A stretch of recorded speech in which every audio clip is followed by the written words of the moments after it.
I would like to extend a very warm welcome from the entire team of Mindler and a very good evening to each and everyone who has joined us today. I am Aishwarya Maju and I will be your host for this session. We also have Mr. Parikshit Dhanda here with us as a moderator of today's panel discussion.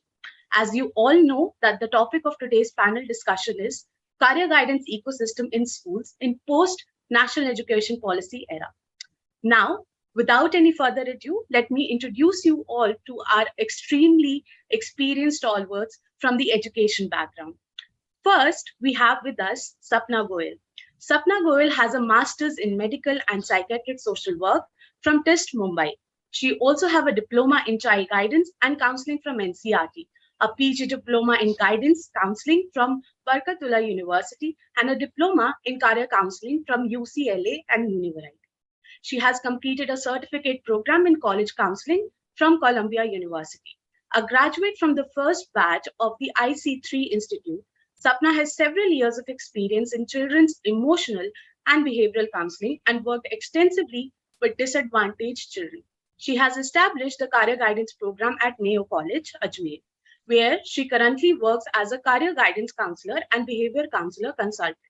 Sapna is a recipient of the IC3 Emerging Counselor of the Year Award in 2021. Thank you so much, ma'am, for your presence today. Moving ahead, we have Mr. Kapil Chaudhary. Mr. Kapil began his career in 2005 as economics teacher for grade 9 and 12 and has since held the positions of head of department economics, senior supervisor of grade 9 to 12, and career counselor. During his time at Modern, he was also the academic coordinator, senior section, and economics teacher for the IB diploma program, a member of the core group of teachers for the DSIB teaching and learning assessments policy, and in charge of the external professional assessments. He was named best teacher among the other honors. In 2016, he moved out as a vice principal to a non-GEMS school in Dubai, but moved back to GEMS in the GEMS Heritage Indian School, where he served as vice principal from April 2018 to March 2021. He worked as lead academic business development at GEMS Modern Academy before joining GEMS Our Own High School as vice principal, where he helped streamlining the process. Thank you so much, sir, for taking out your time today. Then we have with us Teji Varghese. Teji Varghese has been working at Jamnabai Narsi School in Mumbai as Senior Academic Guidance Counselor for the National Curriculum ISC Program and SAT PSAT Coordinator since January 2030. With over 20 years of experience in education field and as a full-time counselor, Ms. Teji has a strong desire to work with middle and upper secondary school students to guide them towards world-class holistic knowledge for right fit post-10 and 12. As well as assisting students with their overseas application. Ms. Teji has strongly supported a number of career counseling department activities at her school. Her goal is to fortify the solid skill-based framework. With over 15 years of experience in finance, recruitment, and counseling, she believes that her dedicated nature combined with her compassion will help her thrive even in the most difficult environment. Thank you so much, ma'am, for your joining us today. Then we have with us Anuradha Baba. Ms. Anuradha Baba has been teaching since 1989 and has spent the last 18 years at Welham Girls School, an organization that promotes learning and growth. Her goal at Welham is to make a positive contribution to the organization's success through her knowledge, skills, and personal commitment. Aside from teaching geography and environmental sciences, she has held a number of leadership positions, including 3 years at coordinators and head career counseling since 2021. She has also received International Award for Young People, formerly known as DIS Award since 2003, with up to 300 girls receiving gold awards under her supervision. The National Award Authority recognized her contribution with Certificate of Appreciation for Outstanding Services in 2019. She motivates students' mind to think reasonably and smart as a dedicated teacher and honest leader. Recently, she was appointed as the Middle School Deans of Academy. Thank you so much, ma'am, for your presence today. Last but not the least, we have with us Ashima Sethi. Ashima Sethi is a career and college guidance counselor with more than 10 years of experience in higher education in India and abroad. She has pursued her college counseling certificate from University of California, Los Angeles Extension, and is also a strong interest in mentoring and MBTI certified practitioner. She has used her professional competencies in assisting high school students in building and strengthening their extracurricular and co-curricular profile in choosing right majors according to their interest, personality, preferences, and career goals. Her own experience of studying abroad has driven her intellectual curiosity to find the best solutions to the challenges that she had encountered. She believes that counseling school students is an ongoing process and should start as early grade 8, and it helps students in becoming self-aware that further equips them in taking ownership of their discussions. Thank you so much, all of you, for joining us today. And now I'll hand over the stage to Parikshit, sir. Thank you so much once again. Over to you, sir. Thank you, Aishwarya, and welcome to all the participants who are listening to our guests, esteemed guests from different institutions. And of course, above all, I heartily welcome my guests for the evening, right?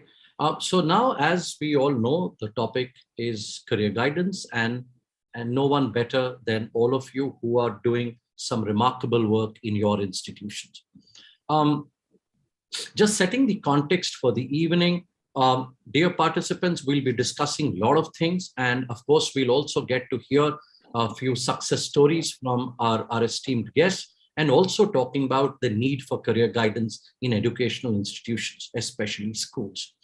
And of course, there'll be discussion on national education policy, but however, national education policy in terms of career guidance. So let's start by, I would request each one of you to give your opening remarks, please. So let's start with Ms. Anuradha. What, as for you, and this the same question will travel for all of you for your opening remarks, as to what is your understanding of a career guidance ecosystem in any school, or what do we, as per you, what are the few requirements in any career guidance ecosystem in a school? Over to you. Good evening, everyone. For me, career guidance ecosystem is an environment that we create for the students so that they can make some informed decision about their career path. So we can say that they can find their niche for themselves anywhere. An environment where students can explore and are encouraged to, make choices of their, which will make them successful in future. So we need to have an environment which is where they can explore, where they are encouraged, and whatever decision they make, they have to be happy about it. Thank you. Thank you so much. Sapna, over to you. So adding to what Ma'am Anuradha said, yes, it is an environment. And actually, it's just not a career guidance. So it's not a career guidance department or a program, actually. So everybody in the school has a role to play in the career guidance ecosystem. So all the faculty, sports coaches, music, dance, whatever other support staff you have, parents, all the people who visit the school as different resource people, the students themselves, alumni. So the ecosystem for career guidance is practically everybody that the school deals with, and every activity or everything that the school is doing. So everything, it's a very comprehensive term. Thank you. So from environment, we move to a very, very comprehensive understanding of a career guidance ecosystem. Ashima, how would you like to talk about? And you rightly said it's an environment, it's a collaborative, combined effort. But we need to understand career counseling is basically a journey. It's a process of mentoring students to, first of all, identify and be self-aware, understand what their likes and dislikes are, understand what their requirements are. Also a process of equipping them to explore their options and then eliminating them. And then coming back to the same thing which says self-aware, self-reflect. So that's the whole process that it should take from as early as grade 8 onwards. So they're ready when they're making college choices. Thank you. Thank you, Ashima. And I just saw, just for our esteemed guests here, there are participants who've been with us since morning, and they are not only from India, they're from many other countries as well. All right. Kapil, now, since you have been part of the UAE network of schools, what is in your understanding, what would you like to add about the career guidance ecosystem? So the way I look at it, actually, I will take it slightly away from the school also. For me, it's a Basically, let's say the stakeholders are the government, the parents, the students, institute, and most important, the professionals who connect these stakeholders. And like we keep on telling our students, it's never about a job or a career per se, which is the best. It's more about what is the best fit for you as an individual student. And as long as that best fit can be provided to that student, and why I've brought in government and parent is because at the end of the day, any decision they make at this point of time, it's not a question that they are going to influence, but it's more of an informed choice. And these are the government as well as the parents have a role to play, because what happens in next 20 years may have an impact today, what's going to be my choice today. So it's always like I look at futuristic point of view, because I'm not choosing a career for today, I'm choosing a career for next 30 years. And when I use the word career, like one of the panelists said, it's a journey. You should be equipped mentally that there is a midway correction somewhere along the way in the next 30 years of your life. So it's a whole ecosystem. When we talk about it's a whole, what should I say, environment which is around. Lovely, lovely. Dear participants, I know that you are large in number, but if you're listening to each one of them, they're bringing a very different perspective. Teji, over to you, please. Yeah, for me, it's more about like when we see our school, which is a large school of 295 students in grade 11, 295 in grade 12. It's a journey which starts from grade 7 for us, because careers, every student wants to have an instant gratification. I want instant money. I want instant success. I am looking for some career which will give me instant BMW to be driven. So a long-term career is not what they are looking at, but post-pandemic, we are seeing the careers are no longer in silos, but there are lots of pieces and puzzles which they have to solve when they are predicting a future job career for 21st century. And that's where what we feel is the ecosystem is within the school with the teachers. It starts with the teachers, at home with the parents, and in school with the counselor, and outside school with the alumni and the employers, and with people, and online testing aptitude like Mindler, where we personally have been seeing success with virtual internship and aptitude testing, understanding the children. So for us, it's like to encourage our students to explore as many areas of disciplines, pushing them to do best in something, pursuing something which is best for them, and to explore possibilities what we or they can't foresee. So the ecosystem has everything together, but in silos and pieces and puzzles, and all the people, collaborators are there to help them solve this puzzle. My God, KG, you're making my life difficult. Okay, there are so many questions that I want to pick up. The role of technology. You talked about, career simulators, internships, projects, psychometric instruments, and so on. But one thing, I'm coming back to you, and now we're starting the round the other way. You touched upon, like many of you touched upon different stakeholders. My question to you, Teji, is there are so many stakeholders in a student's career journey, right? And amongst all of you, you've talked about so many stakeholders, but let's talk about at least parents, teachers, and students, and maybe if there's any other stakeholder. How do we handle these challenges, Teji? And how do we have the adoption of career guidance by all the stakeholders? And then let's talk about it. First thing I feel is that the parents have to be counseled. Let me be very honest. They are the biggest stakeholders. They are the ones who think that they want the best for their kids, but they are not so self-aware of the opportunities which are available. And that's where technology like Mindler comes in. Every student wants to be like a peer mentor. They are in a well, they listen to their friends, they listen to their uncles, aunts. And as early as grade 7th, 8th, the influence of career choices is through Netflix and online role modeling. I mean, I have seen children who want to be forensic psychologists or medical doctors just because they loved certain serials, or they were in love with Korean serials and all that. Now we have the K-pop star serials coming in. So we are seeing lot of this stuff. That's where the parents come into the picture, where we need to counsel the parents. So like how Sapna and Ms. Ashima mentioned, it's not an event, it's a process, and it's an iterative process which is over a period of time. And that's where the career counselors or the career coaches come into the picture, where we take them into a journey to understand themselves. And we have stakeholders. I believe universities play a major role in this, along with the parents, the schools, the teachers. We have teachers counseling happening here, as I feel most of the teachers understand what our children are strong in subjects. So making them understand the subject strength, why are these subjects important, from grade 7, as early as grade 7, telling them how to apply through various competitions, extracurricular school activities. So we feel that there are so many choices children have to make. It becomes difficult for the child, sometimes overwhelming, between streams, boards, majors, universities, overseas, traditional, liberal arts.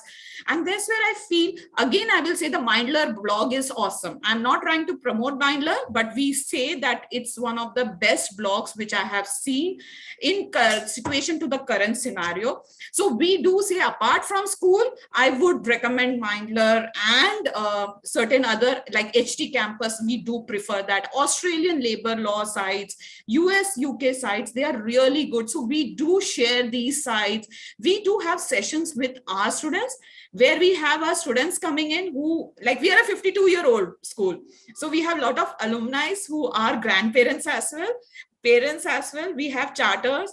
We also have student alumni. They all come and speak to our children, because I feel children connect to children faster in comparison to listening to the parents, teachers, and counselors. I hope this answers your question. Well, this not only answers. Do you want to take my place, Teji? I mean, I can become... Sir, I respect you too much for this. No. Why don't you become a moderator, Teji? I mean, I don't mind being a panelist.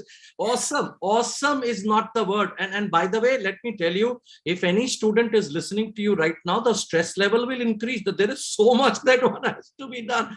Awesome. Thank you so much. I would really request all my other speakers now. Sapna, we're starting with you. And then Ashima, Kapil, and Anuradha. My request will be not only if please take the space to talk about different stakeholders, and also how important is teachers training, right? Sapna, over to you. So as I think Teji ma'am's already mentioned it very, very well in great detail. So teacher training is obviously a very, very important part. Actually, I think it's almost critical. I think none of our schools can really function. So career guidance is an important aspect of teacher training. Taking it to the next level where teachers become the career counselors also. So where they start talking, because they are teaching the subject every day. And in a residential school like ours, their interaction with students is very, very intensive. They know their students really well. So that's very important. I would just like to add one more thing. You talked about stakeholders. There are a lot of stakeholders who really have no business being stakeholders, but they're there. And for students to understand and for parents to understand the intent of stakeholders and their expertise, that's also important. So, who do you allow to have a say in your decisions or in your choices, whether it is uncles and aunts and very well-meaning ones, regardless of that, the fact that the information may not be correct, or whether it's from other kind of people who may be biased because of other reasons. So that's another thing when you talk of stakeholders, that there may be a lot of stakeholders, but it is parents and students who need to be taught which stakeholders are more reliable than others. Very, very well said. And I think of all of you who are wanting to look at, a career coach or career counselor as a profession, I think you would really, really need to see this panel discussion and hear this panel discussion. There are a lot of things being talked about here. Ashima, over to you, please. So career counseling for me was actually an accident, I'll be honest. I am not a career counselor and it came as an interest. So I can talk from my perspective. I didn't get the help that I needed at the right time from my teachers or my counselors. And we don't have a lot of counselors now. The student to the counselor ratio is quite low, even in India right now as we speak, right? So what is important is for counselors when they are handling a large cohort is to actually equip parents with the right set of information. We need to tell our parents what is it that they need to learn about career counseling, about college counseling. With that, we also need to train our teachers about what are the interdisciplinary subjects that students can really take or understand. What is the collaboration between bio and psychology, for an example? Because it is there. What is the collaboration between economics and psychology, for that matter, or maybe for that matter, mass media communication and legal studies? There's so many people with music. So we need to come out of this particular conventional thought process of that students can really get into a bracket of science, commerce, and humanities. We really need to be open in making everybody in this process understand, teachers, parents, that it's a process where we need to learn, we need to encourage our students, we need to listen and support and encourage them as to whatever that they want to do, because it's very important for us to not break their myth or dream. We never thought that we would be able to create a computer, we would be able to reach to moon, but we are doing that. So we need to support them in dreaming, one, and we also need to understand that what may be right for our child, for another person's child may not be right for our child. That's the awareness that we need to have within us. I think moving forward, if we have this clarity, we can always learn things. True. Absolutely true. Kapil, now, how are your stakeholder challenges? I know UAE is, again, you're looking at so many Indian curriculum schools there, but are those challenges any different? From challenge point of view, I think, let's put it this way, the places where I've been working, the whole ecosystem actually has been driven a bit by the government. But something that I would like to share is that, yes, parents are someone who need to be coached, but the approaches can be different. Like, very simple, we start the shadowing from grade 1. We ask the grade 1 student to shadow their parents during the holidays. By the time they are in the grade 5, they are the one asking the questions to their parents that the school is giving us a chance to go for a psychometric test in 6th. So why I'm not being allowed to appear for it? So we have very subtle way use the best influencers in the world, the students, to influence their parents to go for career counseling. And coming back to something like you said, I mean, what I feel is 3 people within the school, the leadership, have to be on board first of all, because people think career counselor is an extra expenditure on the schools. They need to understand it's not an expenditure. I mean, the returns far outweigh any expenditure in this field.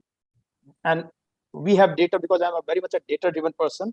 We have data that how over the years our students have gone abroad, and it has actually converted into admissions and everything down the line.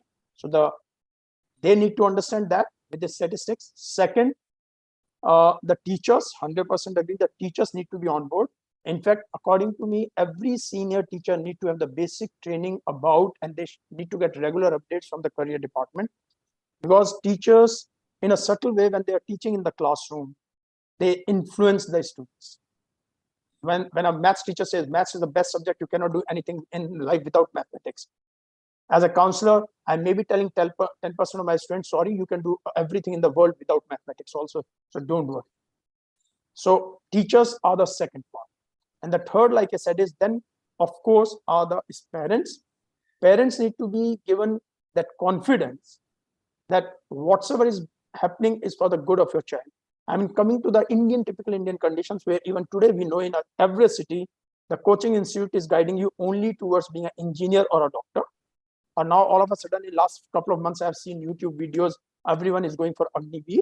I can understand all that people are looking at instant gratification, they're looking at jobs, but those are not careers per se. How many engineers and doctors go on to become an administrative service person? How many of them are doing MBA and never go back to engineering per se? So we need to look at that thing. And bottom line is, at the end of the day, it's the school which need to drive it. And students, I'm telling you, are the best people to influence everyone around them. I mean, I'm talking about small cities in India where the students are more aware even than their parents and everyone, because they have access to net. So if we use their power to influence the adults in the long run, it's a slow process, but I think that will work for every single school. And the bottom line, Parikshit, something which I tell in every forum, being a data-driven person, the moment you get a chance to administer psychometric testing to your students, start doing it. That data over a period of time of 2 to 3 years, 4 years is going to help everyone. And you can show actually very strategically that what is the path for your child. With you, completely with you. And I'm so happy that all of you are also, I mean, I can see a lot of things resonating here. President Radha, over to you, please. Most of you have covered whatever I had to say. And I'll agree with Sapna that in residential school that we have to, work with parents and teachers together. We can't work without the parents, because parents are now aware. In our kind of, in Vellum Girls, most of the parents are aware. They want to send all their kids to Ivy League colleges. Now we have to tell them that there are other colleges also in America and in UK where they can go.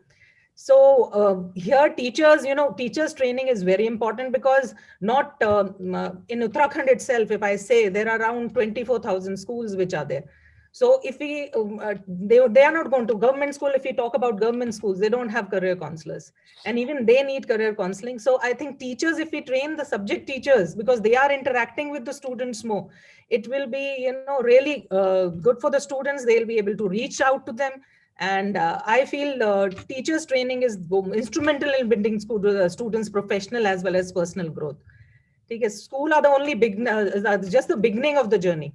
So we have to train the teachers to train the students and let them take, make some informed choice about their careers. That is what I feel. Completely with all of you. I have a quick question for all of you. Okay, before we move on with other, the other possible areas that we could touch upon. Talking about national education policy. Now, I don't want all of you to get into the national education policy purely from a career guidance perspective. If we have areas like, we are already talking about a double degree now, okay? So you can have one degree and parallel second degree. You can also do masters and bachelors at the same time. I mean, multiple entry, multiple exit, academic bank credits. I can pick up one course from one college, go to Coursera, pick up another of online credits and blah, blah, blah, whatever. We are not getting into the new national education policy. My question is very simple and specific, that today, anyway, career guidance is a big problem in our country. It is not available. And now with so many changes coming up, we already talking about CUET, and now there is a possibility that why can't IIT, NEET, IIT, JEE, CUET, everything be kind of put together? My simple question to all of you, and I would love quick replies from all of you. With this, career guidance domain in itself is going to be a big pain area. It's all of us are starting from scratch. So my question to you, each one of you, is how do you think career guidance, that means there'll be a lot of other challenges coming in. So I would just like each one of you to respond to those challenges. Anuradha, I'm starting with you. Challenges, first of all, trained career counselors we need. We don't have trained career counselors. In fact, most of the time, like what happens in a school, I was a geography teacher, I was given career counseling. I did my course. So what we need is whatever I've learned, Parikshit, thanks to you and Mindler, I've learned a lot, So that is what the challenge, that we need trained career counselors. Okay. And we are looking for one. We haven't got one yet. So oh my God. So that is the challenge that we are facing. So, Ashima, so one is training of career coaches or career counselors. Yeah. What about you? What kind of challenges we are going to face? Oh, we are going to face the same challenges that we have been facing for a very long time, which is helicopter parents. Everybody earlier wanted to send their kids to IIT and then IIM, and then probably they only move to the consulting jobs. Now it's more, the trend is going towards abroad, and then it is liberal art colleges. So we basically, what I would say is we need to make them understand that one size does not fit all. We need to help our students and parents understand what is right for them. And evaluation needs to start as early as grade 7th or 8th, as I even said earlier. So for these, we need to, only the career counselors or the college counselors cannot do this particular job. We really need everybody to come on board. We need people like you. We need people like, technology. We need tools for career counseling. We need platforms which we can introduce to our students, which makes their, which makes their process a little easier for them to understand how I can proceed further from here. So the biggest challenge, one is we need more and more counselors, because the student to the counselor ratio is quite low in India. And we also need to train our teachers to be on the same page, because students learn more from their teachers rather than the counselors. Thank you. Teji, would you like to talk about any other challenge that you foresee with new national education policy coming in? You muted, I believe. Yeah. So for me, it's like the challenge what I see is you do need trained career counselors. I'm not denying that, but there is also a risk of career counselors having their own judgments and biases and forcing that on the children, or being not a good listener.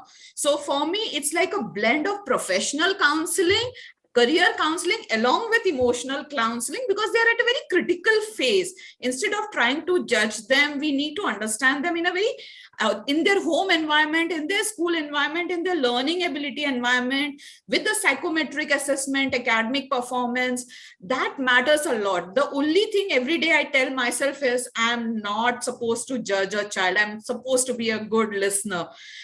Training does help, but it's the experience. But with experience, I also need to have that patience and every day be a new learner and say, look, I cannot judge the career. I cannot judge a university. I cannot judge the parent. I cannot judge the child. The careers are evolving. I don't even know what careers are coming. The only thing I can do with the children is to take them to the right pathway in understanding them and making them understand themselves, making parents understand the students. What are they going through in this post-pandemic era? How are they going to change? The 2 years were a washout. They are emotionally somewhere stunted. We really need that challenge to be worked on in a very holistic manner. And yes, teachers training is really needed.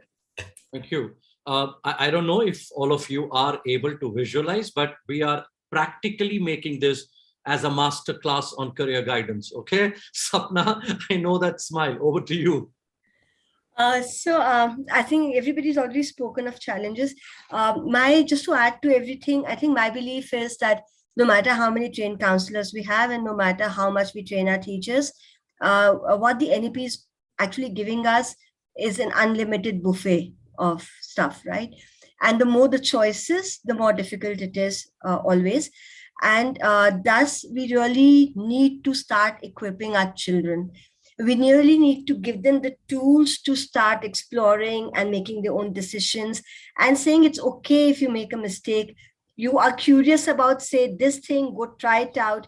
So giving them the tools and making them stronger in the ability to analyze, so giving them the critical thinking they require. Because with the NEP, what's happened is it's not a one-time decision. It's not that you've entered one course and you're done. So you will keep doing this over and over again for the rest of your life.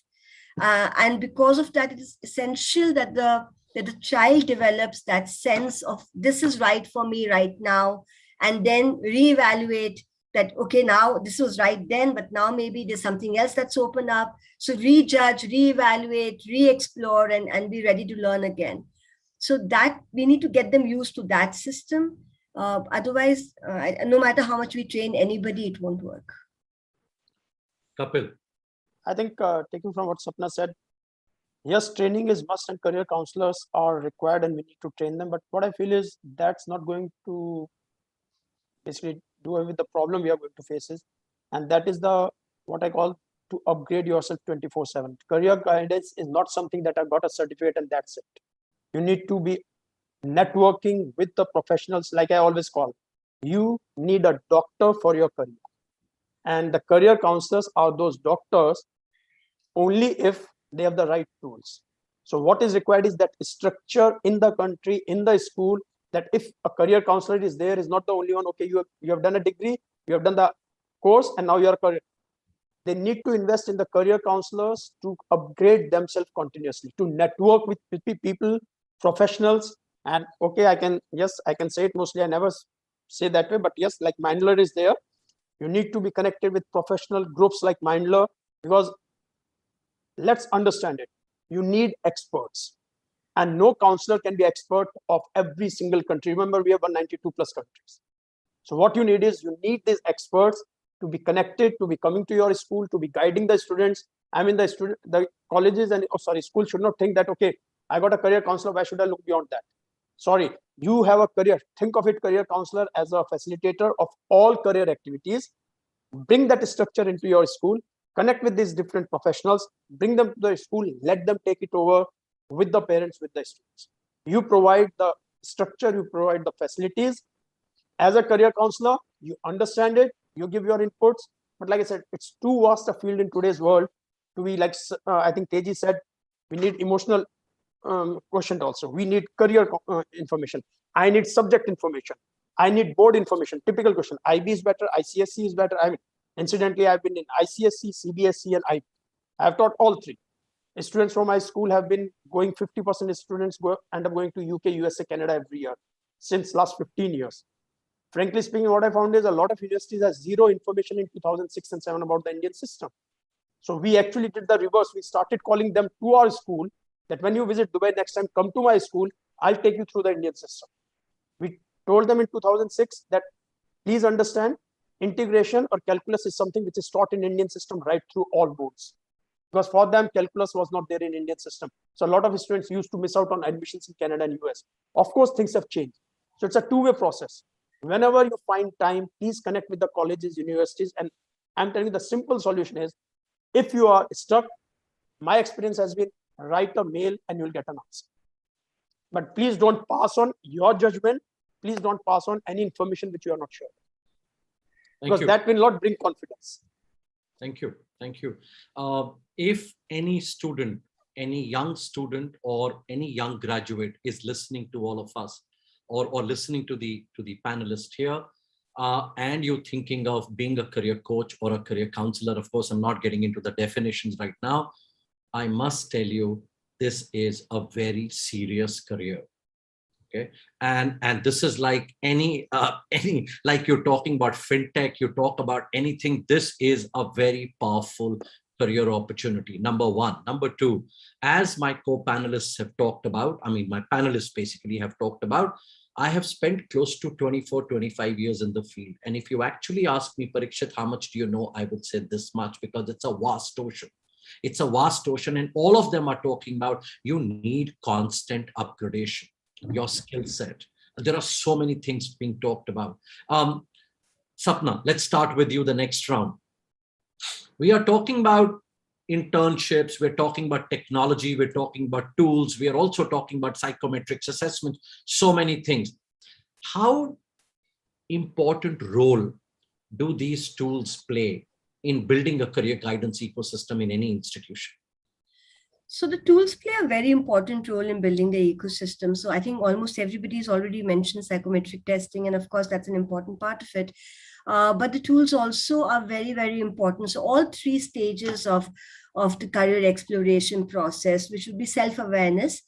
So psychometric testing would be one of the parts of self-awareness, but there could be others, like, even simply emotional awareness about yourself, or other things like reflective exercises. And there are lots of tools available these days for doing that. The other would be career awareness. So there are lots of platforms and tools available for career awareness itself. Lots of careers every day. I don't know how thousands more are born these days. So the more and more, and there are lots of beautiful platforms and tools available where you can watch short videos, read blogs, do stuff like that, and know more about careers. And the third part would be actual career trials, which is what virtual internships are now offering students, or even virtual shadowing, or even interviewing other people using tools like Zoom or other things like that. So tools play a very important part. They also play a very important part in for us on the back end of it, who are trying to get it all organized. So there are lots of tools that we need on the back end to just organize and collect this information and classify it in a proper manner, because unfortunately, and as Mr. Kapil mentioned, it's a very vast field, right? And there is no end to the amount of information that is required, and there can be no curriculum books that you can give. So it becomes extremely important for us to be able to collect relevant information and put it into organized folders or schedules or stuff, and hand it over to our students and parents to consume. So tools are important in all of that. Thank you. Thank you. Ashima, going over to you. Since you're also kind of head of career guidance there. What would you, if there are other career counselors or would-be career counselors in different schools listening to all of you, and this is a question which I'm going to ask Teji, Kapil, and Anuradha there. What are few things that you would tell the other career counselors as to how to stay updated, what all they can do? So any few suggestions from four of you, please. Absolutely. So what has really helped me is the continuous professional development and learning. Always getting in touch with what is available. You can enroll yourself in courses that are available. You can enroll yourself in forums, being part of associations, being part of networks like International ACA, or being part of networks like high school counselors that we have in India. Forums, career counseling groups would really help, because that is a platform where if one has an information, they share it with all. So imagine having a forum where you have a doubt and you post a question and you get an answer instantly. So that's there. Openness in adapting career counseling tools is also very, very important for career counselors, more so for the management as well. Why? Because every time we feel that the career counselor should have all the information, which is impossible, next to impossible. So probably having the openness and adaptability of letting them come in your school, so we can leverage the knowledge that they have to share with our students, our teachers, in a timely manner.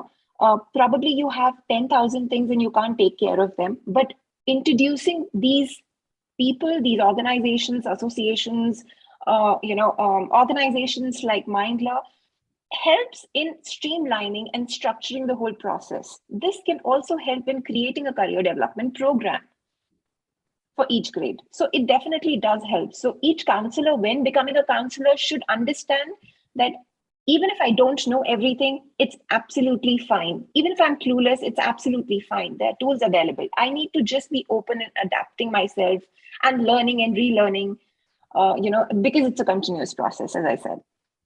True. Kapil, over to you. Only one word I always say: networking, for any professional. As simple as that. I mean, we need to take care of each other. Like Ashima just said, networking is the best way. Now, what platform you use to network is secondary. But the more you network, the more you connect. I mean, like they say, connect with people. And I think your job as a career counselor will be easy both ways, with the parents, with their students. But networking is for me is the key. Summed up beautifully. Anuradha, over to you. Yeah, there is a lot of information and misinformation available on the net. So they have to have there is where your career guiding platforms, they come into picture. The students get the right information there, and connecting with the alumni. That is what I think, because this, students, they are able to relate to these, especially for a school like ours. We usually invite our ex-students to come and speak to the students. So they get an idea, okay, this is what they're doing. This is what, we can also try. And they get that first-hand information of the kind of, job it is going to be, kind of career that they're going to follow. So networking, as Kapil said, networking, and especially with the alumni, can get connected. That is what I would like to, tell the students also to do, to get connected. LinkedIn, I've told them to, be there and, stalk your, ex-alumni. I keep telling them, stalk them, see what they are doing. So that is what I tell them. With you. Actually, just quickly to share, LinkedIn actually provides a professional service where they are willing to share some data, and it's open thing. If you tell them the name of your school that we need the data from your data file, they do it. You have to agree into a data agreement with them. Lovely. Teji. For me, when I joined as a counselor, I was given a tip by my mentor: be humble. No question is a stupid question. And networking, as they said. So we have a lot of universities coming in. Trust me, they are the topmost, from Ivy Leagues to the tier ones, and also Indian universities. I start with asking the most basic questions so that no student or parent or my new counselors feel that there was some hesitancy in asking a question. I ask the basic question, like, we are not encyclopedia. Everyone has their own niche. I need to learn from them. I learn from my co-counselors. Let me be honest, like how Ashima mentioned that we have a counselors group, we learn from there. But learn, be on the groups like ICAC, NACAC, international organizations, be connected to New Zealand group. They speak a lot about career opportunities. Australia, University of Queensland holds monthly sessions. UK, connect on the UCAS hub. You know about a lot of career opportunities. Parikshit sir has come to our school. I attended his session. I canceled all my appointments and attended his session. One of the sessions which was held for the teacher, and I requested and begged my principal, I need to attend his session. Honestly, just being there and learning. Be humble. No question is stupid question. As a new counselor, I learned this, and till today I ask any counselor, I ask them and tell them, look, I don't know, miss, can you tell me what is this all about? So I approach everyone with no hesitancy. That is what you need to do. Lovely, lovely. And if I can endorse Teji's point of view, the word is curiosity. At any age, curiosity, that ability, and so beautifully put up. No question is right or wrong question. Please be curious all your life. Excuse me. Thank you, Teji. Last question to all of you. Now you're representing great institutions. Kapil represents GEMS here. Ashima represents Greenwood High, another very well-known institution in Bangalore. Anuradha ji, Vellum Girls. Sapna, of course, Mayo Boys. Teji, Jamnabai Narsi. So, I mean, great institutions. So my request to all of you, okay, let's start with Sapna here. And can you share quickly your best practices? Anything that has worked for your institution? I would request all of you to share your institution. Any case study, any best practice, please. Over to you, Sapna. So one, of course, making the whole career guidance process very, very student-centric and student-driven. So instead of doing classrooms where we give all the information, started to kind of figure out in grade 9, what is it they need to know, divide them into groups, tell them, okay, this is your work, this is your work, your work. Students love it when they are given responsibility to collect information and present. And then, of course, you're always there to fill in the gaps and to, encourage more. I've found that they come up with the most interesting information, and because it's theirs, and because they're telling their peers, the discussions that happen are very, very beautiful. So that's one. We're doing something like career visits where right in grade 9, as soon as they come into the career guidance program, they visit various career places. From the school, they go, they interact with professionals of all kinds, from doctors to IS officers to everybody, all the usual 14, 15, 20 spaces that we can find in Ajmer. They come back and they talk about these, about what they observed, what they found. They have discussions. And I've seen grade 9s having discussion about, is money more important or is prestige more important, and stuff like that. And so all the things that you want to think about, they're doing it on their own, and we don't have to really, instigate those discussions. They just come up organically. So that's beautiful. And then the third thing I found is organizing myself is very, very important. So the time is very, very critical because there's so much to be done as a career counselor. And you've got to always, I think 30% of my day is reserved for learning always. So that is very important. So we've developed something like a career guidance. It's an open calendar appointment that any child can book or any parent can book anytime. So that's worked very beautifully for us because we are a residential school. Parents not able to walk in to the campus, but they're always able to do the Zoom calling where we can get the child and the parent in. So involving parents a lot in career decisions whenever they want to be, is it grade 8th, 9th, 10th, 7th, whenever they feel the need to, having an open door policy in that sense and making it virtual also so that it's accessible. Lovely, lovely. Anuradha ma'am, over to you. Yeah. First, what I tell the students is, so first, where are you going to see yourself in 5 years? First of all, what would you like to do? Choose something which you're going to enjoy. First meeting, I always tell them, I don't want to involve parents first, because there are chance parents try to, their desires, whatever they want it to be, they want their kids to be. So first, what I do is I want the students to do what they want to do and then get parents in. No, because at least the child is sure GA colleges and these are the colleges I'd like to apply. These are the places, these are the courses I would like to pursue. So they sit and research and then they come back to us. And then we involve the parents. That would be the best thing to do, because the child will do if the child has made the choice, then he will be more serious about it. He'll be more dedicated to this choice that he's made, because he's made that choice. Yep. And not the parent. True. So that is one practice that we follow, and that's it. Sure. Ashima. So, Prikshit, you are aware, we run a career counseling program from grade 8 onwards. And what I always suggest students is do not take an assessment one time. You have to take it every year, because your choices keeps on changing. Your interests, your personality keeps on changing. There are certain things which are innate. There are certain things that you get influenced and you move forward towards it. So assessment is one thing that you need to take every year. As counselors, as teachers, we have to be more open to listening, being a good listener. We need to be cautious in not being biased, because when we give advice, what we do at times, unknowingly, of course, is that we take references from alumni or old students and say, this is a profile that fitted over here.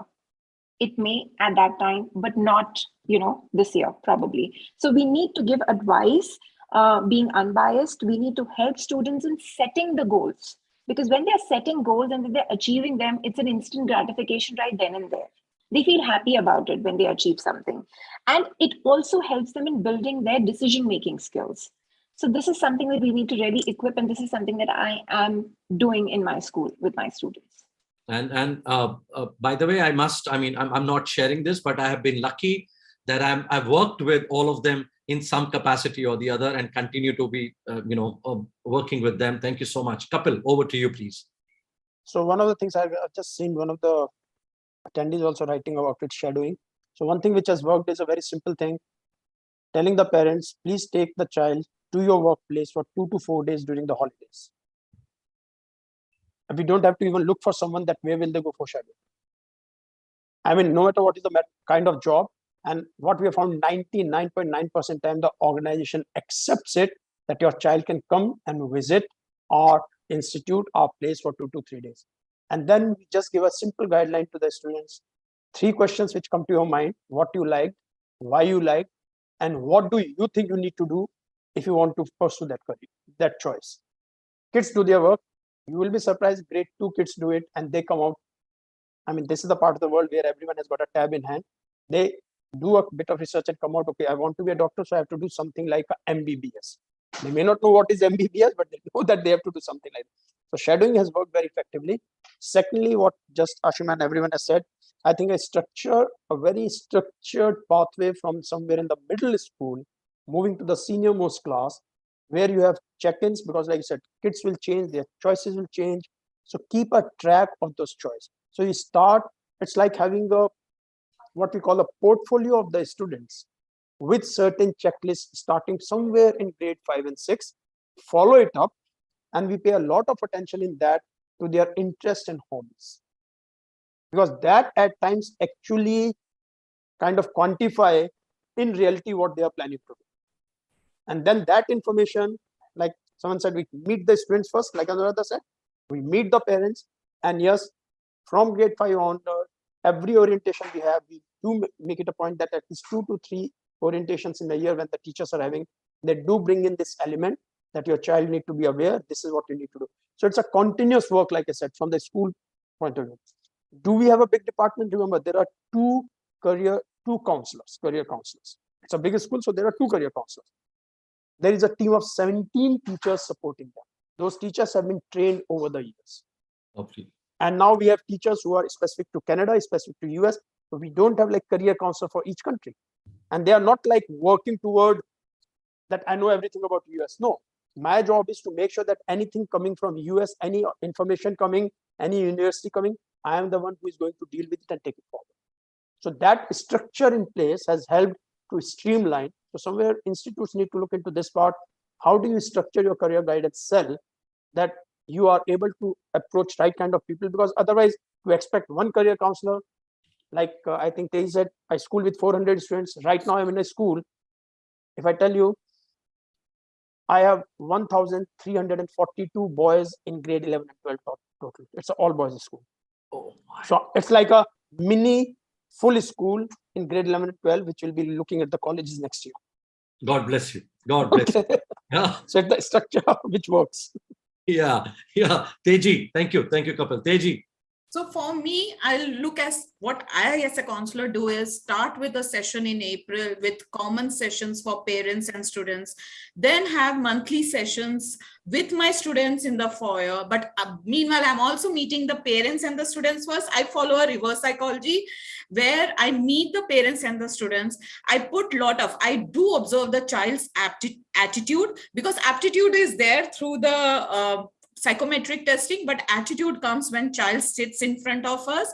I also encourage parents to encourage those decision-making skills.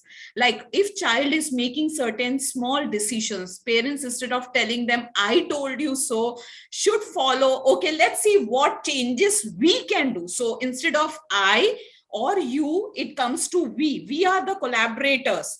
And we need to be there for our children. So once we start, I never point the children like, okay, you have done this. I tell them, we should see what we can do best with you. Then we have started recently with the JNS Co-op. That's the internship program for 4 weeks with our own alumni. Our children go to these alumni, our school alumni, work with them for 4 weeks. We tell our alumni, please let the children know what you want from us, and we tell them what we want from you. That's a maximum exposure. Like Mr. Kapil said, we do work with the professionals, but we also have universities visiting us. So none of the universities give information session. They give certain thematic session. Like if US universities is coming, they tell us, they speak about profile building, activities, common app essay, supplementary essays, Chicago weird essays. You have Indian universities coming in, they speak about liberal arts or how the things were. Then we have careers fair, we have universities fair happening.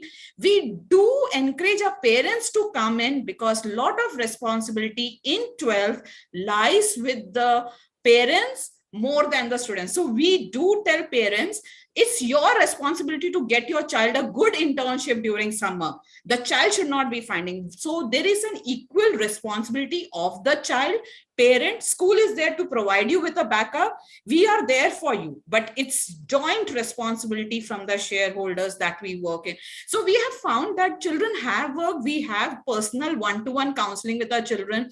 Walk-in, we do not encourage, but we do tell them to take appointments and come. And as a counselor, I always say you need to be patient with the kids. You need to be emotionally connected with the kids. Career counseling has to be a passion. It cannot be a job. You need to love the kids. I need to understand what a grade 8 student is going through, what grade 9 priorities are, what grade 10 priorities are. They are choosing between different boards, different streams. Grade 11 says, I'm totally unsure of what I want to do. Grade 12 says, India or overseas. We tell parents not to take loans. We are very anti-loans for overseas education. We provide them with similar opportunities in India. True. But we tell one thing, what I have started doing recently is when I have common sessions, I actually start researching on the side along with my kids on certain economics programs, certain humanities program. What are the careers with psychology? How should you go about it? Parents are sitting there, but it's the children doing the work. So it's a we. It's not you, I, he, she. It's a we, as school, as teachers, as parents. Lovely. And dear participants, if you are listening to all of them, just see the enthusiasm and the energy and the passion, compassion. Career coaching is going to be the next big thing in our country. I'd like to add one more thing. There's something that we have actually missed in best practices, and I believe we all do that in our schools, is having the openness to give students the platform to create their own clubs.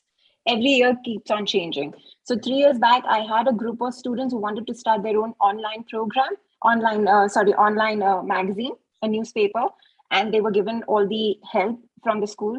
The next year, because it was pandemic, they wanted to start their own NGO, Share a Square, Ration Square, where they collected donations on their own, build their skills of leadership, innovation, technology, finance, all of these others. And then this year, I have students who have come up with a thing that we want to start our own fest. So every year, the requirement keeps on changing, and we need to have the openness to adapt to what their requirements are and give them the platform to really do those things as well at school. Thank you. Thank you, Ashima. Thank you, everyone, each and everyone. And I am not going to even make an effort of concluding it, summarizing it, because it's impossible. Okay, it's impossible to summarize what all has been talked about. But I must thank Ashima. Thank you so much. Sapna, Kapil, Teji, Anuradha-ji, thank you so much for being here with us. And you can see that there are close to 400 educators who are still listening to us, even after 1 hour, right? Thank you so much. And thank you, participants, for being with us. Aishwarya, over to you. Thank you so much, sir. All right. Thank you so much, all the panelists, for being there with us, giving your special time. And on the behalf of participants, I especially give a thanks to you all for your time as well. And lovely to have you, everyone. So, dear participants, as you know, you have heard and learned throughout this entire panel discussion. There were lots of takeaways from it. And of course, to the recent ICCC participants who have been there with us since morning, we'll request you to please join us tomorrow at 8:45 a.m. sharp, because there is an interesting session again awaiting for you all. Thank you once again to all the panelists. Thank you. Thank you so much. Thank you.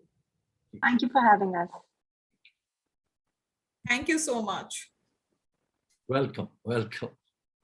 Thank you. Have a good evening, everyone. Good evening to all of you.